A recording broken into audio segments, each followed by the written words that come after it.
We are working out for the next 365 days in a row. So many of us struggle to make positive changes in their lives, and I tend to give up too. We can't stick to our goals. You see, we've done this challenge at least 10 times, reaching 200 plus days at least twice. I was hoping to get myself into breakdancing shape because I always wanted to breakdance. And failure was crushing. And sometimes when you fail a lot, you give up. And in my case, you give up on your dreams for good. I made excuses instead. But now, even if I give up, or I sleep in, or I stop, we're just going to start over again. We will become stronger. So what follows are my workouts and thoughts each day. Every day, we can decide to make good choices. So don't give up on yourself. Hello, welcome to Workout Every Day, number 1 of 365.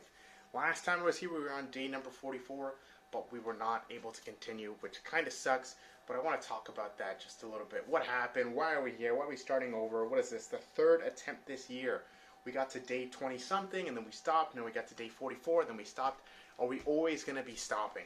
And honest truth, guys, is I don't know, because honest truth, I was going through this, and then just one day, I just got really, really sad, and then I just didn't want to do anything.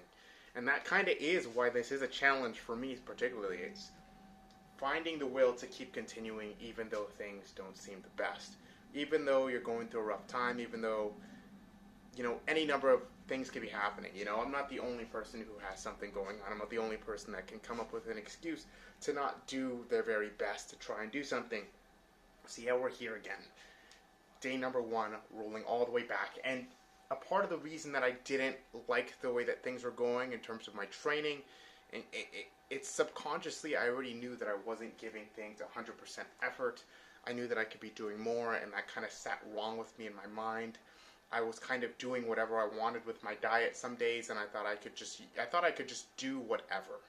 I could just eat a crappy diet one day. I could just do this as long as I'm still exercising, right? And I think that when you try and make a positive change in life, you got to be all in. You got to be focused on what it is that you're doing, and you have to give it that love and attention and care that it truly needs. And I really don't think I was. And when those bad days come and you don't build yourself up with a proper foundation, if I have this attitude that it's okay to just do whatever I want, it's okay to eat junk food, it's okay to stay up too late doing things that I shouldn't be doing, watching videos or whatever it may be, watching movies when I should be sleeping, then I'm cultivating a mindset that isn't going to help me adapt to the current conditions that I'm in. And something else that I ended up figuring out is I really wanted to get started with the gym. And I was procrastinating at the time, but I went to the gym and I asked them, like, hey guys, like, am I able to record here? Because, I'm trying to do this thing. And there's some gyms that are completely fine, but the gym that I'm going to doesn't want me recording unless I show up there around like 3 a.m., 4 a.m. in the morning. So then I have to sit with reality and go, well, damn, like, I want to record myself going to the gym so, I could keep accountable, yada, yada. But that's going to mean that I have to get to the gym super early, at least 3 times a week. Now, normally I would go to the gym a lot more during the week, but just because of that gym policy, I don't see myself going there every single day, 3, 4 a.m. I'm going to try. Normally I have work around 7, 8 p.m., so I would have a lot of delayed time. It's going to mess with sleep, and really I just wanted to come back and kind of explain that and talk to you guys. And we're not giving up. We're too stubborn, and I'm glad that we're back, and I have a lot of positivity about being back, especially since one of the first times that I gave up this challenge, I took super duper long. I took months and months and months and months and months away not trying to get back, but I'm here. I feel like I'm okay.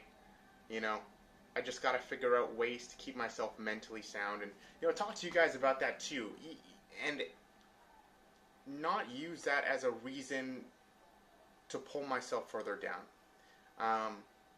That's the last thing I'll talk to you guys about before we get into the exercise, but I feel like it's very easy to look at your past, to look at something that you did wrong, and constantly use it as a negative source of reinforcement to influence your decisions in the future. It's like, things didn't go well, so then this has to be bad. This has gone bad, so then this has to be bad. And whenever you're in that mindset, even the smallest things that don't go right or the way that you expect them to can also be something that you catastrophize. You create into a giant problem. and it is a very bad habit of mine, and it's something that prevents me from doing the things that I need to do. Um, and to reiterate again, the change in routine is kind of like the biggest thing, right?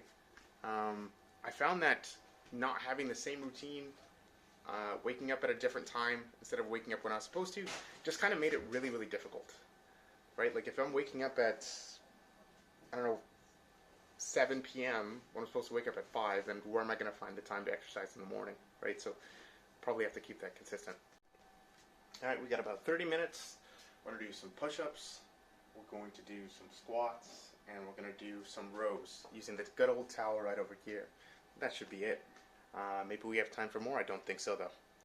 All right, so each movement we're doing today is going to be done at about 4 sets, and just done not necessarily until failure. It's kind of for feel, because it has been about 2 weeks since I've done any proper training. So we're just going to see how our body's feeling now. And yeah, guys. So we are back. It has been quite some time. You know, as some of you guys might know, I currently have 3 YouTube channels, and I do have a lot of plans for each one of them, not abandoning this one at all. Hopefully you guys didn't think I was just going to run away now. But yeah, anyways, let's talk about the sets here. So we're doing rows using the towel. If you guys are brand new, if you struggle to activate your back muscles, make sure to push those shoulders back and down really nice and tight. And think about digging your elbow in and around your body, okay? That's going to really help with any kind of rowing movement that is from the horizontal plane or pulling vertically. So think things like your seated row, things like bent over row, or doing things like even your lat pull down or chin up. Setting your shoulders right really does make a difference. And I know a lot of people, when it comes to exercise, I hear this all the time. Oh, I need to increase the weight. Oh, I need to change my grip. Most oftentimes it's just, hey, you need to learn how to activate this muscle properly so you can get the most amount of gains from doing the movement. Here you can see me doing a little postural demo. Now I would have used this audio, but honestly the audio is just really scuffed throughout the video, and I said screw it. You'll have me here as a little physical demonstration. But yeah, rows went pretty smoothly. I did say I was going to do 4 sets, but I ended up doing 5 sets of rows just because I feel like back exercises are very important just for posture and for overall balance and upper body movements. I think it's very easy to get carried away with a lot of the shoulder stuff, a lot of the push-ups, a lot of the overhead press, and then eventually you'll end up in some kind of imbalance, or at least you want to have as healthy shoulders as you think you do. Yes, they might be very strong, at least in that frontal plane when it comes to pressing and things like that, but you might lack in some other areas. So I do very much focus on keeping at least, if not equal back work to chest work, 2 times the amount of chest work, 2 times the amount of back work as chest work is what I feel like would be appropriate, or 2 times the amount of effort. Whatever lets me work my back more puts a smile on my face. So I don't mind an extra set here and there when relative to doing my chest or doing my shoulders. And by shoulders, I mean like, standard overhead press. Of course, you can work your lateral delts and your rear delts as well. But yeah. Right, I'm focused on trying to squeeze these muscles together as I reach the bottom. So I'm going to go down, right? Drop down into the squat, drop down, drop down. Hold this position. My knees can drive over my toes. That's not really that big of a deal. But from here, I'm trying to squeeze my glutes together, push on the ground, push, squeeze, extend. Kind of get used to the motion and the order. I am very particular, especially if I ever find myself either taking a break from exercise in total or taking a break from a movement. I will always start slow and work through the mechanics, see how my body is currently doing, just so I can get a bit of a checkup. So you see me doing pretty slow and deliberate squats, making sure that as I reach the bottom, I'm taking a nice deep breath in, keeping my core muscles braced. Okay, and that's something else that I talked about earlier that I guess I'll mention again. It is important that, especially with your resistance exercises, that your core is engaged. So take a nice deep breath. When you breathe in, you should see your belly fill as if you're filling up your diaphragm, and then tighten up in that position, and then you exhale. So breathe in, tighten up, and exhale. Now, you're essentially breathing in during the stretching phase of a movement and then exhaling during the contraction. So when I breathe in, I'm headed downwards in the movement, and then I exhale as I'm reaching the top or the contraction of it, right? So hopefully that makes the most sense. It would be like you're doing a bicep curl, right? You're going to be breathing in when do you think? You're breathing in when the dumbbells are coming down. You're exhaling as you contract, right? So yeah, pretty simple. That's the thing with bodyweight squats. You can kind of do them forever, for a long time.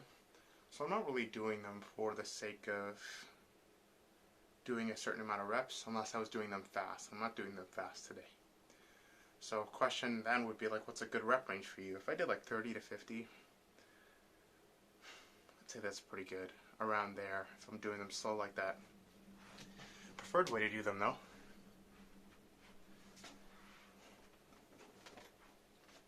Take a band and then wrap them around my knees.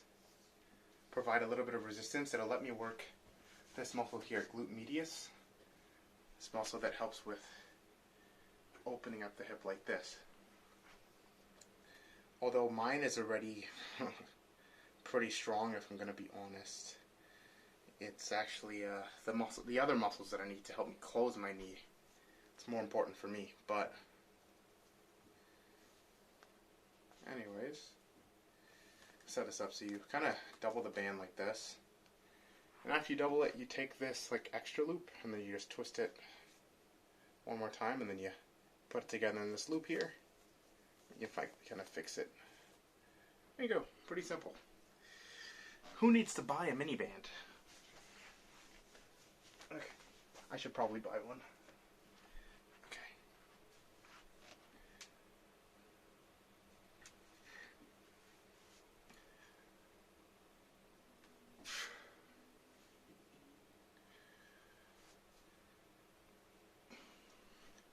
Hey guys, probably just get a mini band. You're gonna feel this cutting off circulation.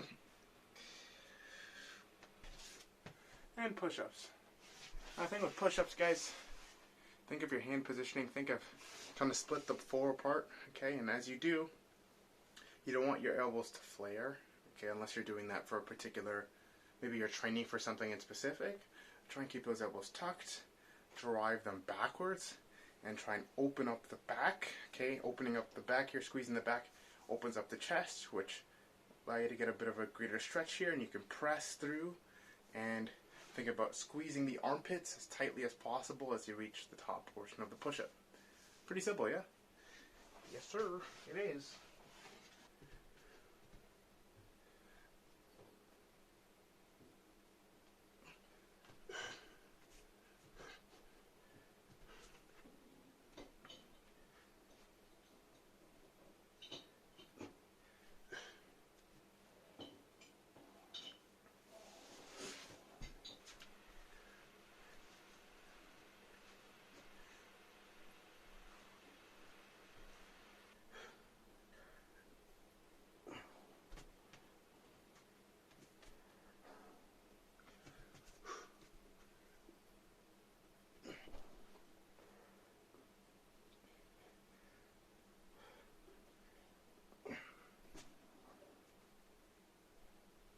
And that's just how we're gonna wrap it off. It's gonna took us like roughly like 35-ish, close to 40 minutes.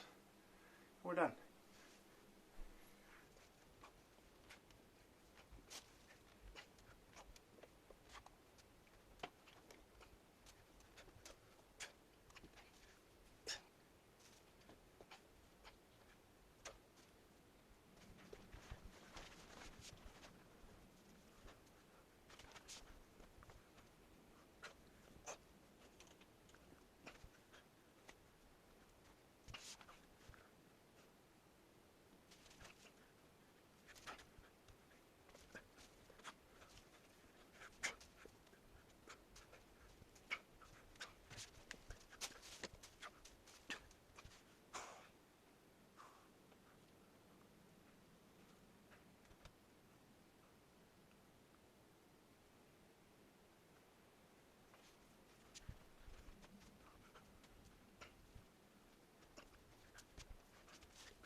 Oh, I'll stop it early there. My tailbone kind of hurts. We will be back tomorrow. There's a chance we might be at the gym. Really depends on what time I go to sleep today. Anyways, take care. See you guys in the next video.